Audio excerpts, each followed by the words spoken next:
प्रतिभा school यानी PPS की online classes में आपका स्वागत है। आज हम 12th बायोलॉजी का लेसन नंबर 8 पादपों में खनिज पोषण अर्थात मिनरल न्यूट्रिशन इन प्लांट के बारे में अध्ययन करेंगे। सबसे पहले हम देखते हैं कि पादपों में खनिज पोषण में पोषण का क्या अर्थ है।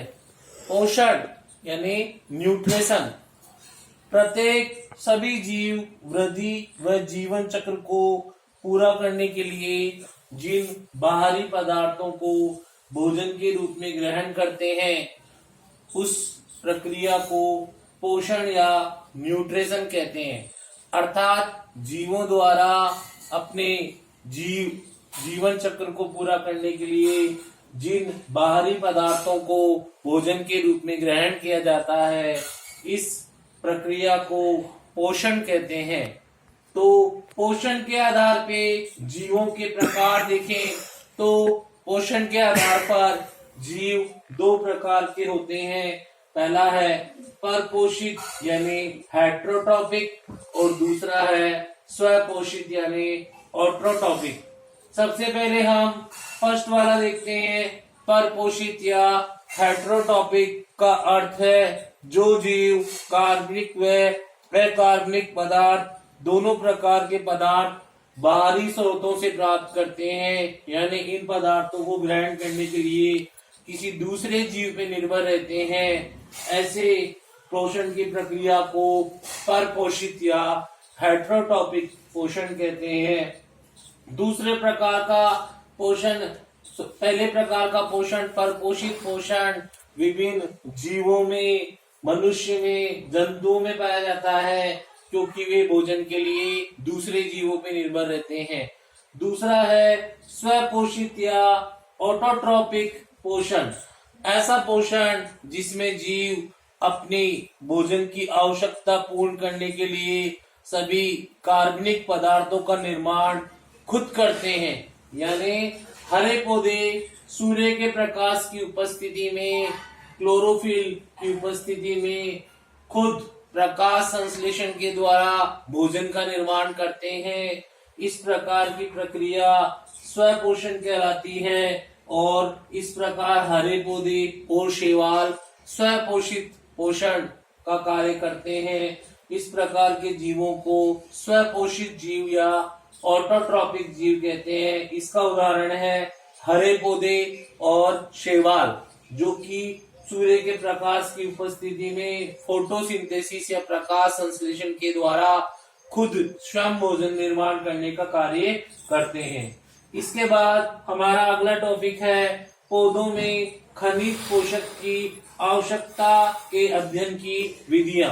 यानी पौधों में जो खनिज पोषक है उनकी आवश्यकता किस प्रकार है, इसके अध्ययन की विधियां, ये काफी इम्पोर्टेंट टॉपिक है।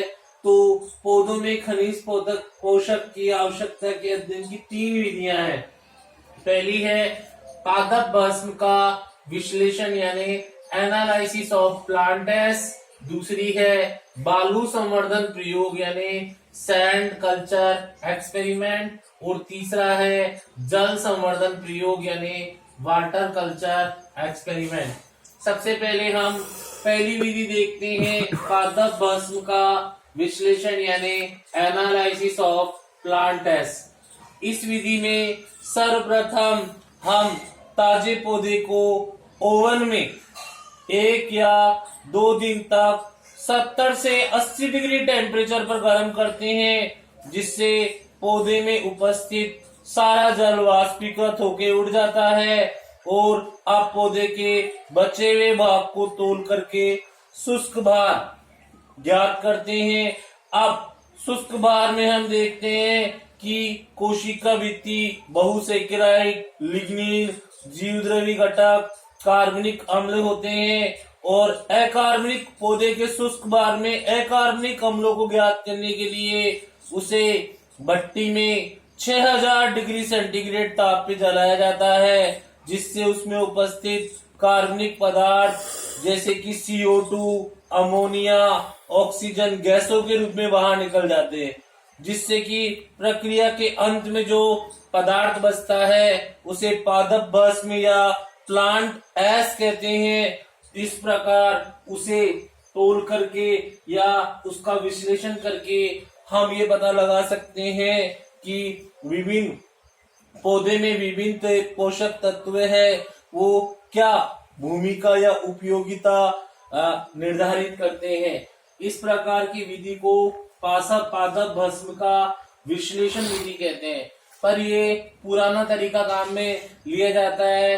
आजकल इसमें और सुधार करके सेकंड विधि ली जाने लगी, जिसे बोलते हैं बालू संवर्धन प्रयोग, यानी सैंड कल्चर एक्सपेरिमेंट।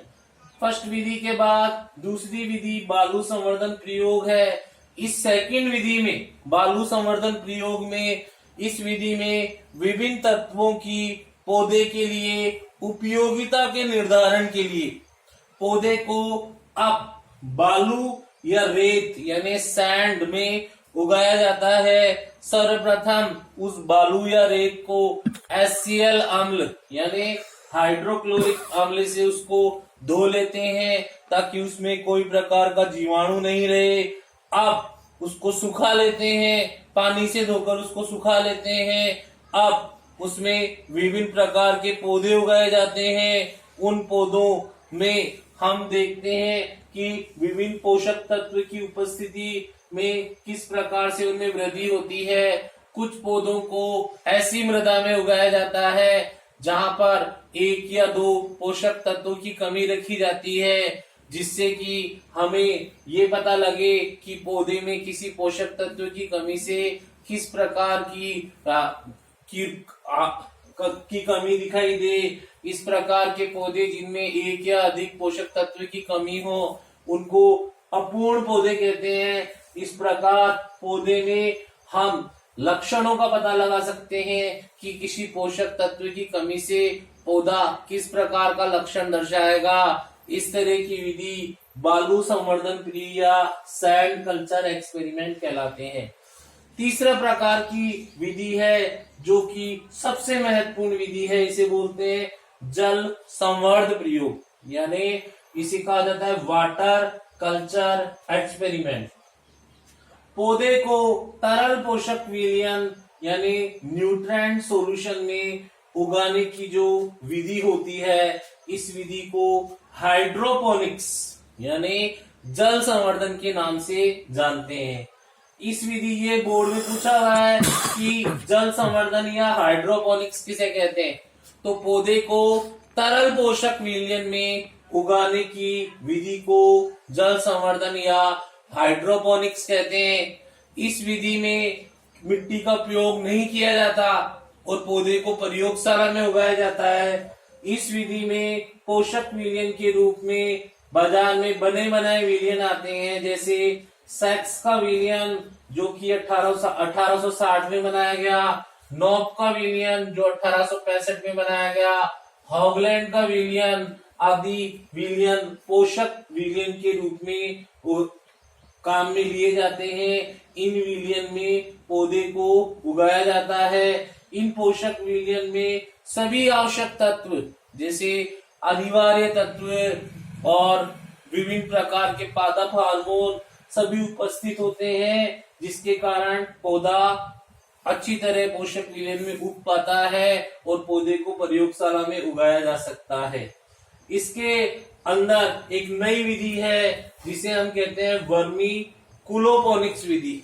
ये भी काफी महत्वपूर्ण है। वर्मी कुलोपोनिक्स विधि यानी जब पौधे को बालू के स्थान पर, बालू यानी मिट्टी के स्थान पर अगर उसे वर्मी कुलाइट नाम का जो माध्यम है, मीडियम है, उसमें जब उगाया जाएगा तो इस प्रोसेस को वर्मी कुलोपोनिक्स कहते हैं।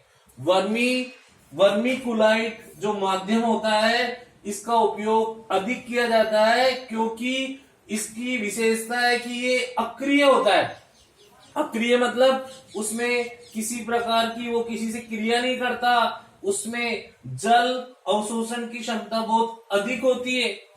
वो पानी को बहुत अच्छी तरीके से अवशोषित कर सकता है, इसके अलावा उसमें खरपतवार वृद्धि नहीं कर सकते हैं, और वो ऊष्मारोधी होता है। ऊष्मारोधी यानी ऊष्मा उसमें से प्रवेश नहीं कर पाती है। इस कारण वर्मीकुलाइट विधि का उपयोग किया जाता है। साथ में वो हल्के भार वाला पदार्थ होता है, और इसके अलावा उसमें कीट खरपतवार उत्पन्न नहीं होते हैं। ये मिट्टी की अपेक्षा इसमें जल अवशोषण की क्षमता अधिक होती है।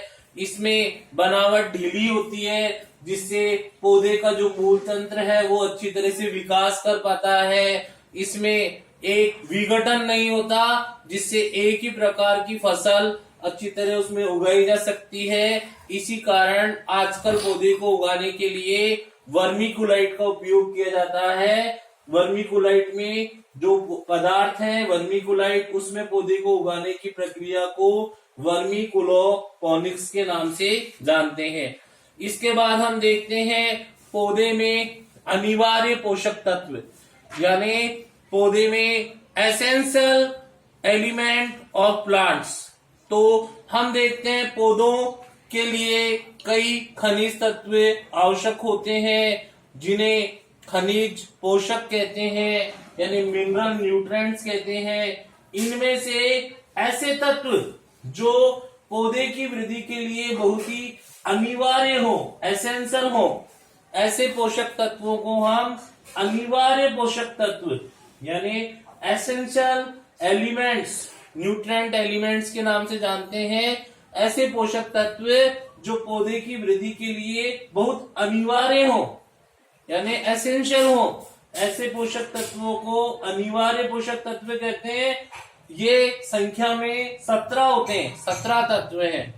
और ऐसे पोषक तत्व जो पौधे के लिए वृद्धि के लिए अनिवार्य नहीं होते, उन्हें अनिवार्य पोषक तत्व के नाम से जानते हैं।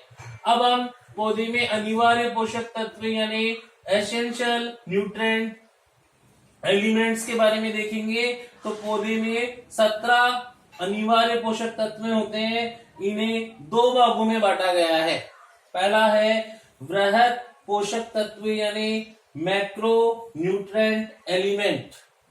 वे पोषक तत्व जिनकी मात्रा पौधे के 1 ग्राम शुष्क भार में लगभग 1 से 10 मिली प्रति ग्राम हो, ऐसे पोषक तत्व वृहद पोषक तत्व या मैक्रो न्यूट्रिएंट्स एलिमेंट कहलाते हैं।